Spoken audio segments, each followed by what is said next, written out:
Hi everyone, and welcome to today's opening of our new photo exhibition, Dreamland. My name is Karin Olofsdotter, and I am the Swedish ambassador to the United States. Dreamland is a specially curated exhibition by Swedish artist Helen Schmitz, and I'm proud to display it here at the House of Sweden in Washington, D.C. I certainly wish you could all be here to walk around in House of Sweden and view Helen Schmidt's photographs up close. But while the pandemic may have stopped us from gathering in person, it has not prevented us from putting together a great virtual program for all of us to enjoy today. Helen Schmidt's photos in Dreamland are from Sweden, but I believe that they really speak to audiences everywhere, including here in the United States.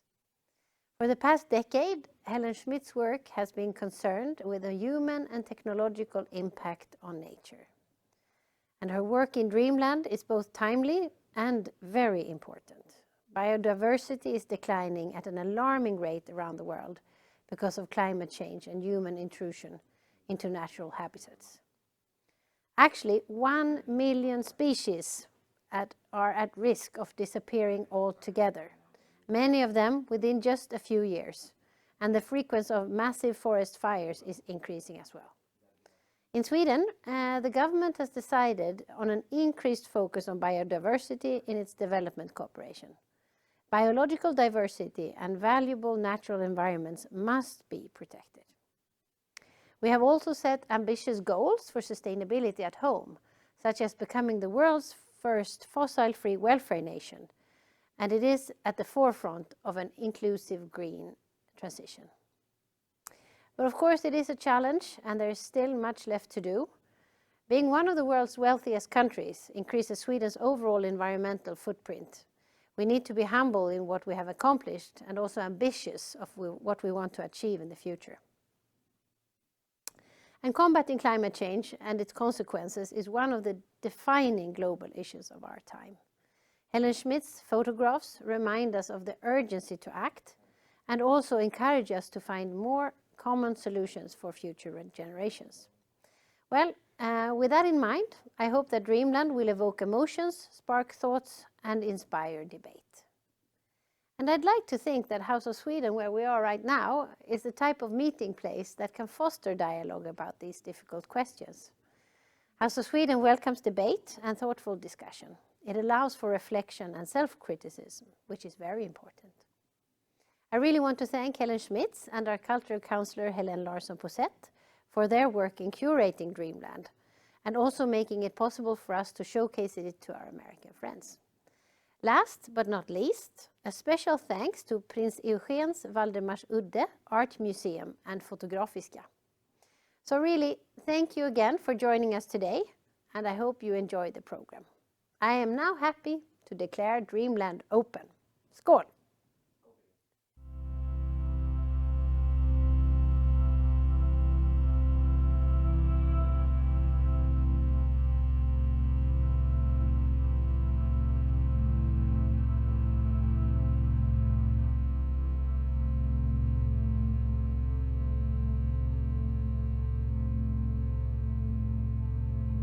I'm very proud and grateful to be invited to the Embassy of Sweden in Washington to raise awareness of the challenges we are facing due to the climate crisis and the mass extinction of other living species of our planet.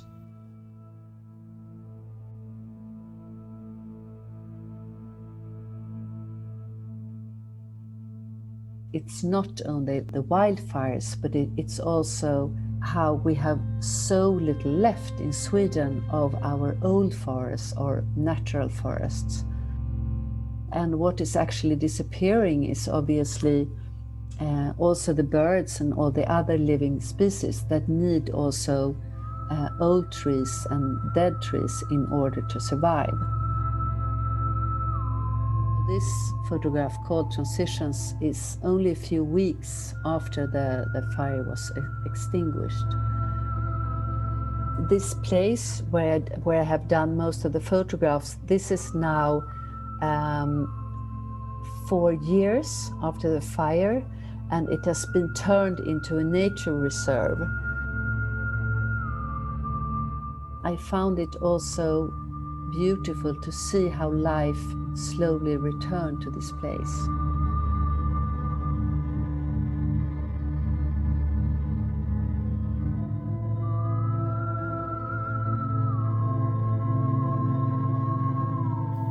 Mining is also something we globally will have to consider in order to succeed with the conversion from fossil fuels to the production of battery-driven vehicles.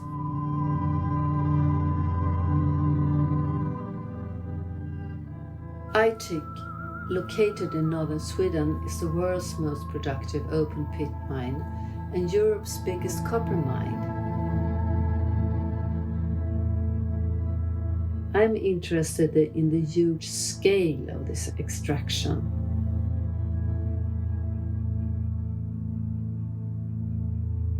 When the extraction of copper in Aitik eventually comes to an end, the mine will turn into one of Europe's deepest lakes.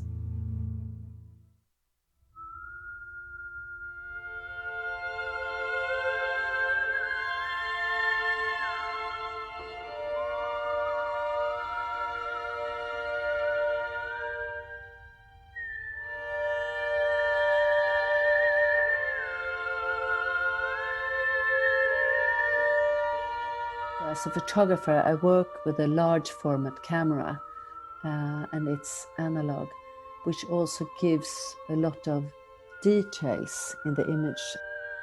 Alltså det här är så jävla fint.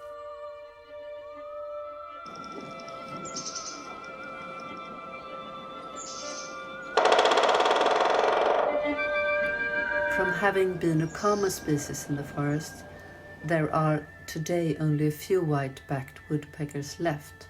This sound is a message and the remembrance of something lost. It's also a comment on the ongoing brutal global deforestation.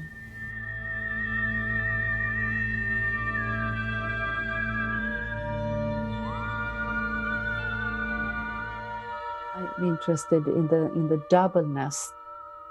I try to seek the beauty and also do something different than only show the pure destruction, but also to give this hope and see that life will go on and something else will come up.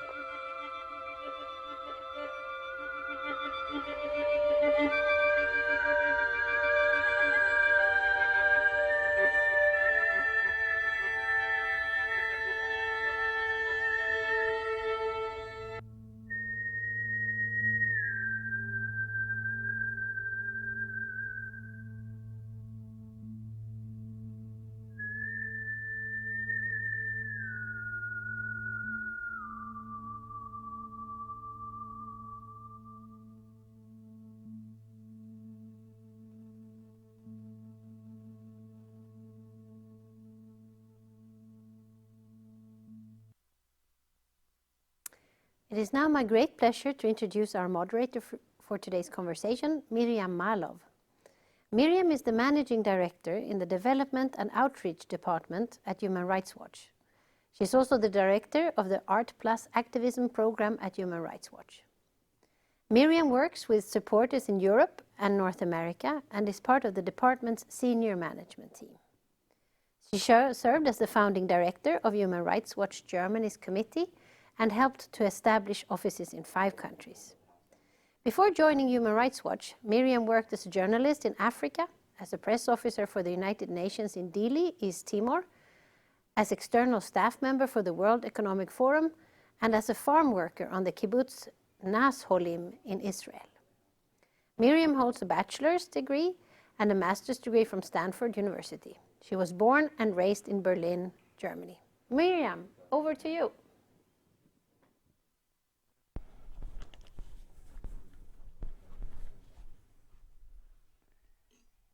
Thank you, Ambassador Olofsdotter, for this very kind introduction. And full disclosure, in my role as Managing Director at Human Rights Watch and in charge of the Art and Activism Program at Human Rights Watch, I recently crossed paths with Helene. So Helene, I'm absolutely delighted to be talking to you again and to be able to see your incredible exhibition here in person. I want to kick it off, Helene, with a question of how this project started. Tell us about the genesis and the origins of Dreamland. How the exhibition started. It actually started with the forest series, and it was in the summer of 2014, and I was out in a kayak in the archipelago when I felt the smell of the wildfire, and also I got the information on, obviously, of television, of the wildfire going on in central Sweden. So I decided to go there and to document, and that was at that time the biggest wildfire in Sweden since, in modern times, since maybe 50 years. But then only a couple of years later, in 2018, we had an even larger wildfire. So this is obviously a global problem. Anyway, I went there also to see, and it's an ongoing project where I'm also working on how the forest recovers after the wildfire. So I've been going back and forth there now since 2014. And while traveling there, I was struck by the production forests and how sort of living ecosystems looked like barcodes when I was doing my travels back and forth to Westmanland. And then I decided I wanted to do something also about that and about, the scale of the forestry and its effects. So my project started off with the forest and the wildfires, and then after that I continue with the mines in northern Sweden. So since I have the pleasure of seeing these works in person, I have to tell all of you that when you first lay eyes on them, you're sort of struck and moved to your core by the sheer beauty of these photographs. But then, on second sight, you realize there's a lot of pollution and destruction. So I wonder, Helene, if you can talk about that tension between the obvious beauty and at the same time the pollution, and bringing these two total opposites together, and then naming this exhibit Dreamland, which is more than a little ironic. Yes, well, first of all, when I've done my work, I have worked in the tradition of landscape painting. I have wanted to put together, these really industrial surroundings together with a kind of beauty. Also, I worked a lot with the lights. I was always there in the mornings or in the evenings, or with the bad weather. I never photographed in the sunlight, because I wanted to have this doubleness in the images, and also to work with this tradition of landscape painting. But it's those places are, both scaring but also fascinating. Now talking about the mines, but also it's this that I worked on also in previous project with a kind of control or loss of control, like the groundwater is coming and a lot of work is going for pumping out the water. So the elements are all the time going in there, and the rocks are falling, and together with these huge machines that you need in this surrounding, it's really striking, and also the scale and the technology of this process that a mine is. So much of your work, Helene, and regarding so much of your work is, I want to dig a little bit deeper. So much of your work is about humanity's relationship with nature, and you document that impact that we've had, and nature sort of lashing back. Can you tell us a little bit more about your own relationship with nature and your own journey? I've always had a strong relation to nature ever since I was a child, and I've been interested in how we look upon nature, how I've also done a big project on Linnaeus, or Carl von Linné, the Swedish botanist. But I've also been interested in this sort of how we look upon nature. And I did a project in the United States on kudzu, on the plant kudzu, which was actually introduced into the United States. It was a gift from the Japanese people to the American people. And people were starting, I mean, I've heard that poor peasants were planting it during the Depression in order to avoid erosion along the railroads. But then at one point, people understood that, I mean, this plant was completely taking over and also killing other trees and shrubs and completely transforming the landscape. And this sort of balance, or things out of balance, and how vulnerable we humans in the end are in, I mean, facing the elements, the atmosphere, and I mean, what we're facing right now with the global warming. I mean, we're striving to having things under control, but at the end of the day, we don't. So I think a lot of my work is about that. There is one special clip to this exhibition called The Messenger, and I want to play it now. And then, Helene, I wonder if you could tell us a little bit about what the messenger is conveying. What is he telling us?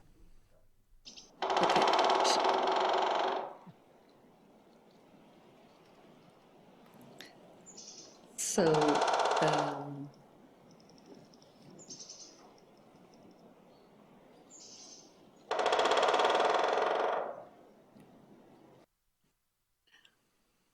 so this sort of mechanic and machine-like sound is the sound of a white-backed woodpecker. And this woodpecker was earlier on common in the Swedish forest, but because of forestry, it's almost extinct. So I showed this piece the first time in an exhibition in Stockholm called Tyst vår. It was actually 1 year ago.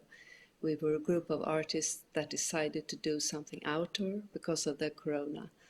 And so he's like a messenger and a remembrance of something lost. I think it was also interesting the first time when I did this, because it's a natural sound. I mean, it's a sound of nature, but it's still very machine-like. I mean, the sound he does. And it's amazing he's in Washington now. He moved to Washington. So I want to take a moment and sort of congratulate the embassy for putting on this show. And being a resident here in Washington, D.C., it is not usual for embassies to put self-critical or jarring, thought-provoking exhibitions up in their space.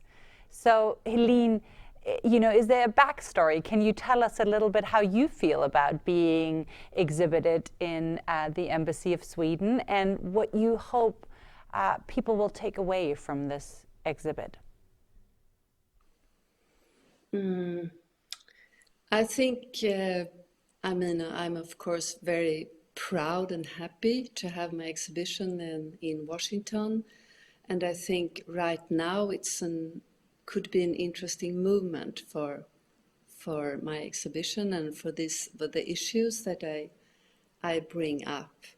So, and I think it's also maybe bold is the right word to use of the Swedish Embassy to do this exhibition, because it also deals with a self-image of Sweden, and also to evoke these questions and put them on the table. So I think I'm very happy, and I think it's courageous, and I'm proud of the Swedish Embassy that they do this exhibition right now. So, Lena, I have one final question for myself, and then I'll go to the questions in the Q&A section that people can send in from home. Yeah. I play this game with my children sometime. If you were somebody else, if you could live a different life, you know, I'm a human rights activist at heart. I can never imagine being something else. And yet, as human beings, we're challenged to do that. So I want to challenge you. If you were not an artist, what would you be? I think I am an artist because I have to be an artist. I mean, for me, it's like sort of no other option. I can't imagine me being something else. I don't know what that would be. Maybe a gardener or an architect. I don't know. I think it's. I think really for me it was a lifesaver that I could find a way to express myself. I mean, I started working or doing photography in my late as a teenager. So from then on, I've been doing this. So I don't know what I would do. So one question came in through the Q&A. In these challenging times, what is the role of artists? Is it simply a matter of creating awareness and dialogue, or are other emerging models of activism coming up? I don't want to say what art is or could be. I mean, I think it's. I think art can be so many things, and there are so many reasons why people want to work with art. And for me, I mean, now I read somewhere that I'm an activist artist, and so I don't consider myself. I'm a visual artist, and I just might be sensitive to the things that are going on in the world around me, but it's not that I've decided to become a political artist or an activist or something like that. So I want to give a slightly different answer from the Human Rights Watch perspective. Whenever I talk to my colleagues on the ground, whether it's in Cuba, in Yemen, or Dakar, the answer is, you know, that when a society closes and repression rises, the first voices that are silenced are those of journalists and of artists, because artists are truth tellers. So we are incredibly proud and excited about partnering more. We believe that now is the time for that kind of partnership. We need to break down the silos that people often think about as artists or activists. You know, they're truly interdisciplinary. So yes. we're so thrilled. I'm so thrilled to be talking to you. Thank you. No, So, but I agree. Oh, sorry. The next question is that I actually have myself. Are you planning to return to the mines, Eileen? Right now, what I'm planning to do, the next thing is actually to go back to where the wildfire has occurred, to continue with a forest project. With the mines, I don't have any plans right now. So there's one question about your own journey in learning about biodiversity and how quickly what you think how quickly the planet can recover from being ravaged, or can we ever recover? I have no idea. Oh, I don't know. I'm not very positive, unfortunately, but I'm not a person to answer that kind of question. Maybe better to ask scientists. So, but I'm not very optimistic, unfortunately. And what are the next projects that are coming up for you?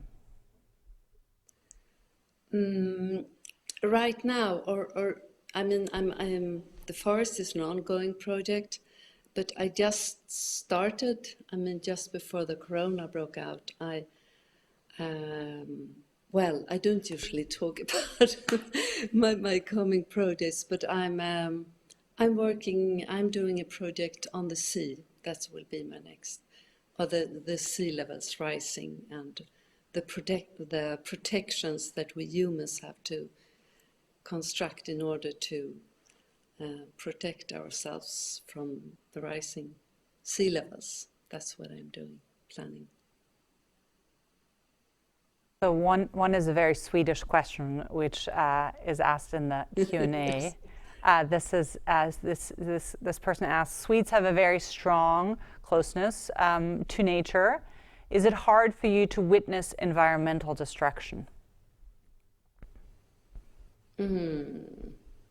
Yes, it is. But I mean, aren't American too? I mean, it's a very interesting connection between American landscape photography and nature conservation, like, for example, the work of Ansel Adams and Aldo Leopold, who I borrowed the title to the exhibition I showed in New York. Thinking Like the Mountain, that's the title of an American ecologist. So from my point of view, I think, but it's true that we Swedes are, I mean, that's almost our religion, I mean, the nature.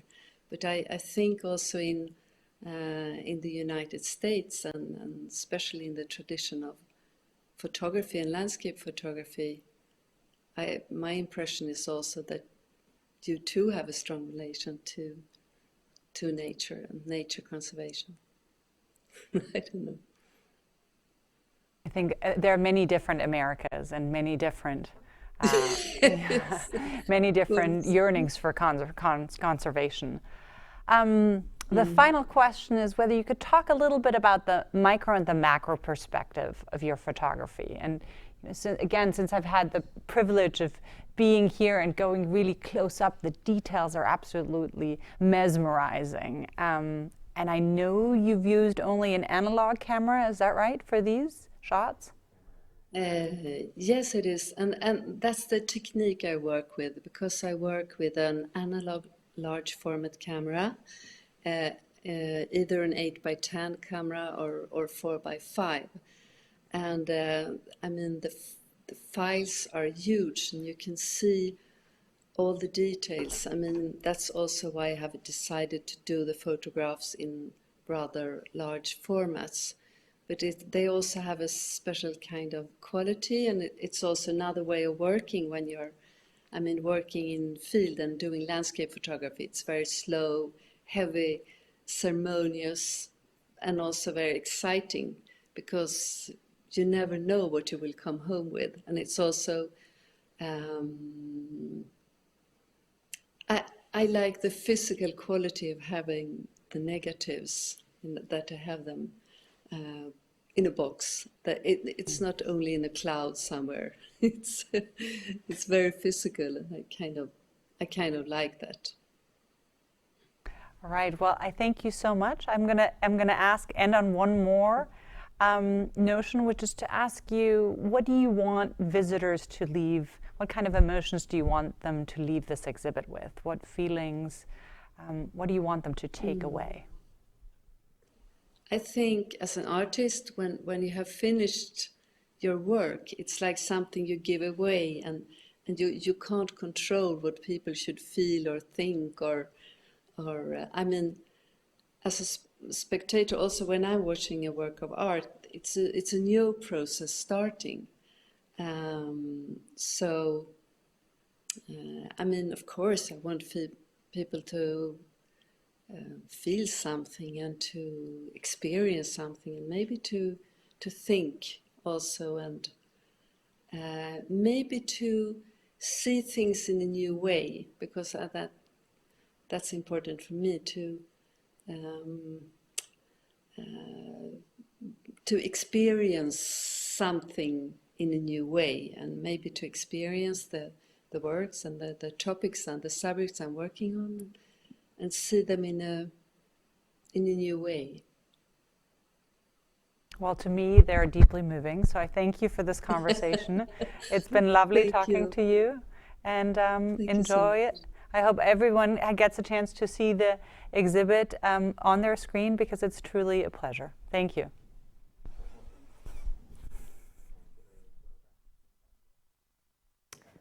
Thank you so much, everyone, for joining us here today on our virtual opening of Dreamland. I hope you enjoyed the program as much as I did.